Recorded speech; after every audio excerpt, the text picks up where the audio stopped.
The pipeline in Retina is bursting. Which datasets shared at the ASRS 2021 meeting provided insights into the future of Retina? I'm Greg Notstein, he's Scott Chris-Wanis, and this is New Retina Radio's ASRS coverage from Retina Today and Bryn Mawr Communications. Dr. Mark Barakat joined the podcast to discuss top-line results from a study examining the suprachoroidal delivery of RGX-314. And Dr. Nancy Holekamp stopped by to educate us on the potential for targeting C1q in the complement cascade in patients with geographic atrophy. What's the latest in the Phase 2 Archer study? Stay tuned to New Retina Radio's ASRS 2021 coverage to find out.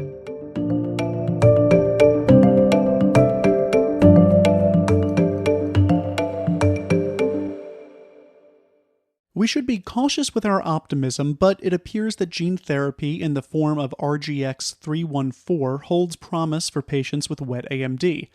The problem? Subretinal delivery used in early phase research is invasive and could serve as a major barrier to adoption of this therapy. Could suprachoroidal delivery mitigate this potential obstacle to adoption? If so, it would have to be as safe and effective as current treatment options. To hear more on this, we turn to Dr. Mark Barakat, who shared data from the Phase 2 Aviate study at this year's ASRS meeting. Dr. Barakat is the director of the Retinal Research Institute at Retinal Consultants of Arizona. Dr. Barakat, welcome to New Retina Radio. Well, thank you so much for having me. It's my pleasure to be here. Remind us what RGX-314 is and why it has the potential to treat wet AMD patients. So RGX-314 is a novel AAV8 vector that encodes a gene for a monoclonal antibody for anti-VEGF, which has the potential for long-term expression of anti-VEGF in the target tissues, which in this case, of course, would be the retina.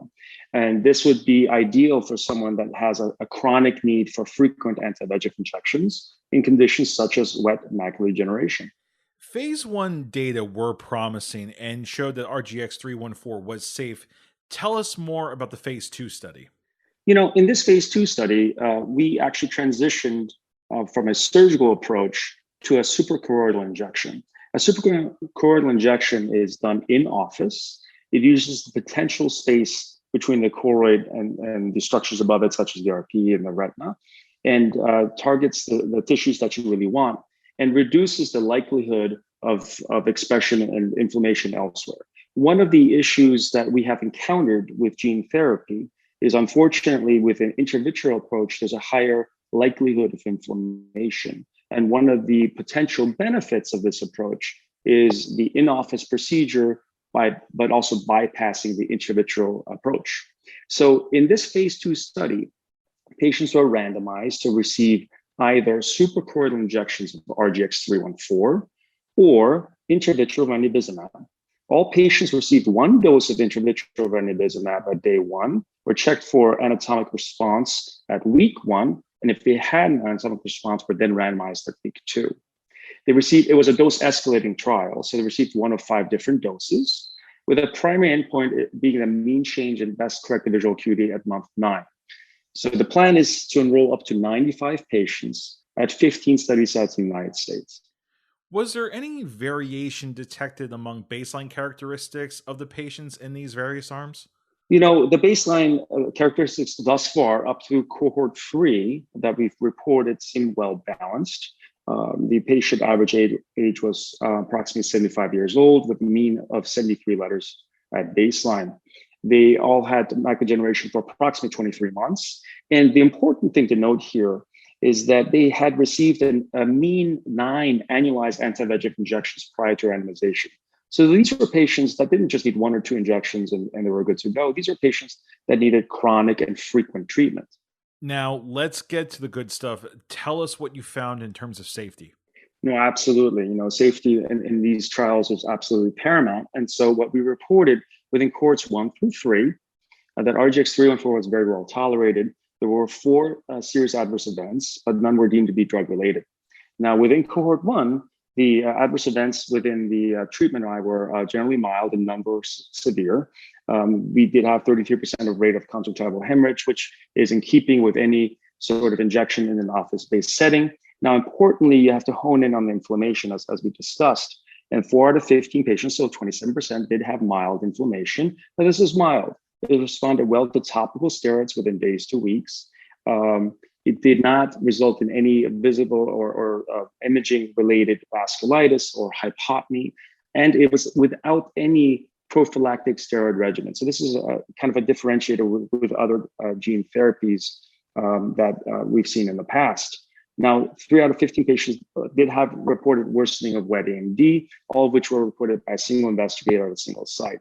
Now, this was actually in keeping with fluctuations of fluid in macular degeneration. And these patients, as you can see, as a whole cohort, did fine in terms of vision. And what about efficacy data? So, you always want to take efficacy data with a grain of salt with early studies, and especially this being a cohort 6-month data. That said, it is very, very encouraging. So at 6 months, there was stability, and that's really the key term. There's stability with central retinal thickness that in both the RGX-314 arm and the control arm. And there's also stability with best corrected visual acuity, with RGX and the control arm being very closely aligned after the initial response to the ranibizumab injection. Finding meaningful treatment burden reduction that does not sacrifice visual performance is the great white whale of wet AMD therapy. How many injections did these patients receive? In other words, did we see a significant reduction in treatment burden? First of all, I love the great white whale analogy. I couldn't agree more. I mean, right now, it is paramount that we find something that lasts longer and that you don't sacrifice treatment as well, right? So if you look at before RGX-314 versus after, again, annualized 9 to 10 injections before, and if you look afterwards, there was a 76% drop in the treatment burden of these patients. 4 of these patients actually needed no further treatment at 6 months. 3 others only need 1 anti-VEGF injection after 3 months. And if you look at the arms, if you take the mean of each arm, right, the ranibizumab arm, of course, got 7 injections, whereas on average, the entire RGX-314 arm received less than 2 injections. Now, the question, of course, is, well, that's wonderful. These patients that received no further injections, did they do this and did they suffer as a result in terms of their retinal thickness or in terms of visual acuity? And when you look at just those patients by themselves, there was actually very little fluctuation. So it is, we're very optimistic that this is an early signal. AV8 is expanding into other cohorts. What can you tell us about those? So yes, we're expanding in cohorts 4 and 5. These will be higher dosing of RGX-314 in patients that are both neutralizing antibodies positive and negative for RGX-314. So we're basically trying to find the dose that would prove to have the highest efficacy and the longest duration while not sacrificing the patient's safety profile in so doing. So we're very excited that thus far cohorts 1 through 3 have allowed us to move on to cohorts 4 and 5. That's compelling data. Thanks for joining us, Dr. Barakat. Absolutely my pleasure. And this will be a wonderful journey as we take it together.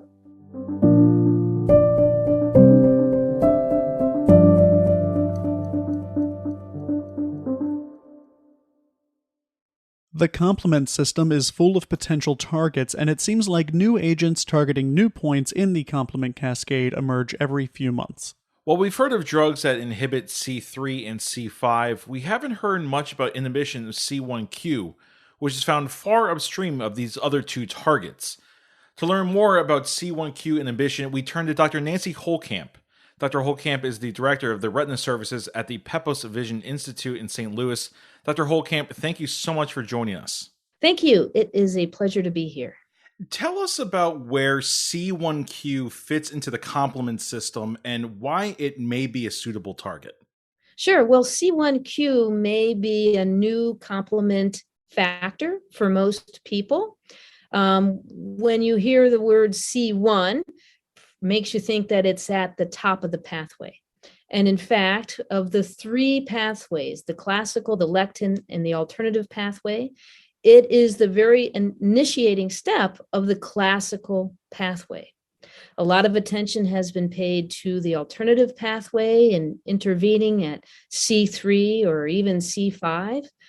But because C1q starts the entire classical pathway, which involves C3 and C5, selective inhibition of C1q will shut down all the tissue damaging components of the classical pathway. That's C4, C3, C5, C9, while allowing the immune functions of the other two pathways, the lectin and the alternative complement pathways, to continue without disruption.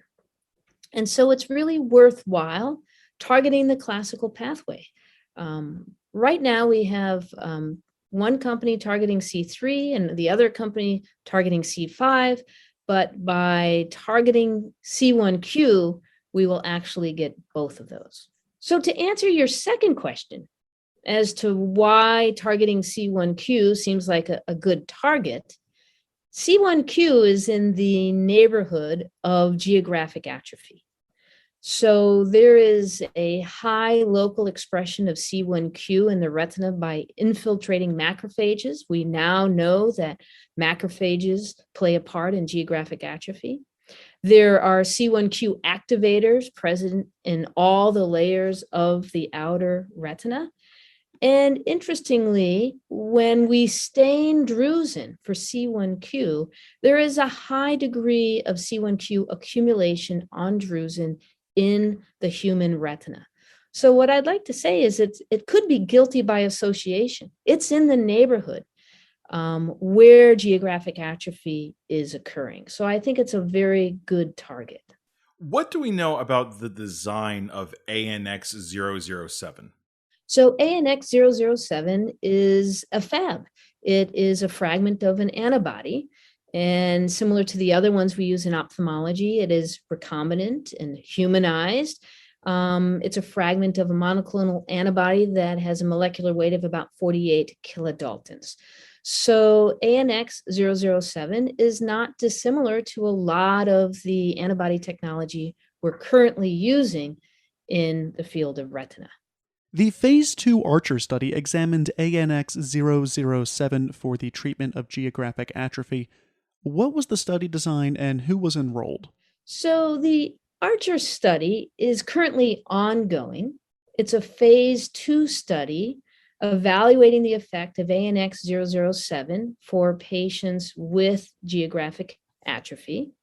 And they're randomized to either monthly or every other month dosing with 5.0 milligrams of ANX007.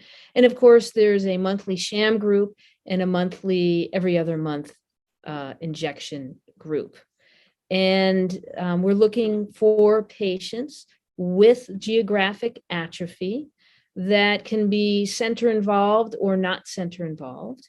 They can have choroidal neovascularization in the fellow eye.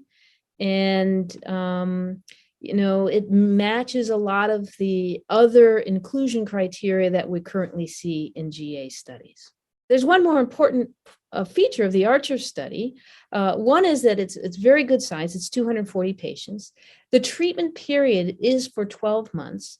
And then there's an off-treatment follow-up period of 6 months, which will allow us to see if there is an inflection point in any treatment effect that we may see. So overall, patients will be followed for 18 months. Dr. Holekamp, tell me about the primary endpoint of the Archer study. Well, as a Phase 2 clinical trial, the primary endpoint is a mean change in GA lesion area from baseline.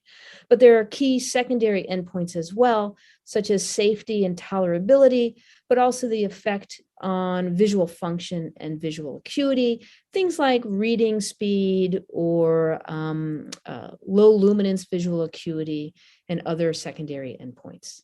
There's been some speculation that targeting a target further downstream in the complement system might mitigate any risk of using the complement system as a target. Here we're targeting the beginning of the pathway. Is there any theoretical risk with targeting something that high upstream?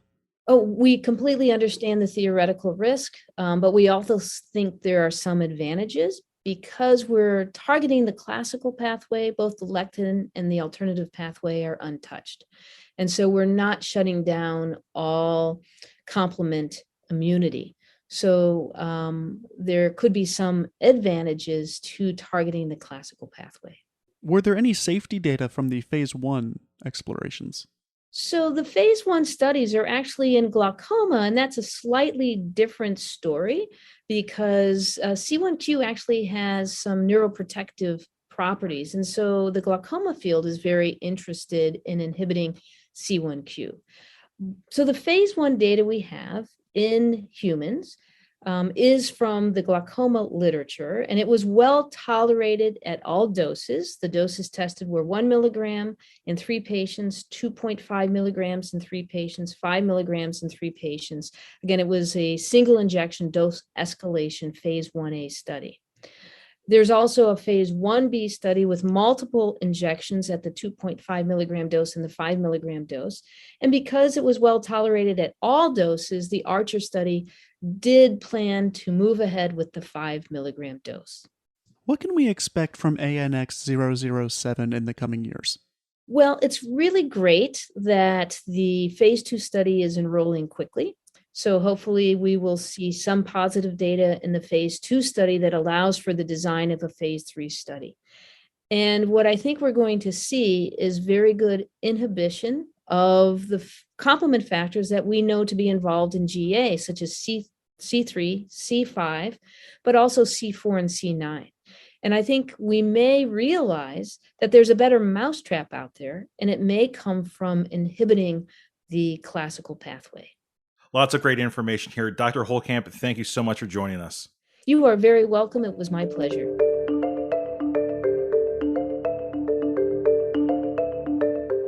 That's it for this episode of New Retina Radio. Thank you so much for listening. Be sure to subscribe, whether that's on Apple Podcasts, Stitcher, Spotify, wherever you get your podcasts, you'll be able to find New Retina Radio. This was our final episode of ASRS 2021 coverage, but you can go back into your podcast feed to hear our earlier episodes, and keep an eye out for AAO 2021 coverage, which is right around the corner.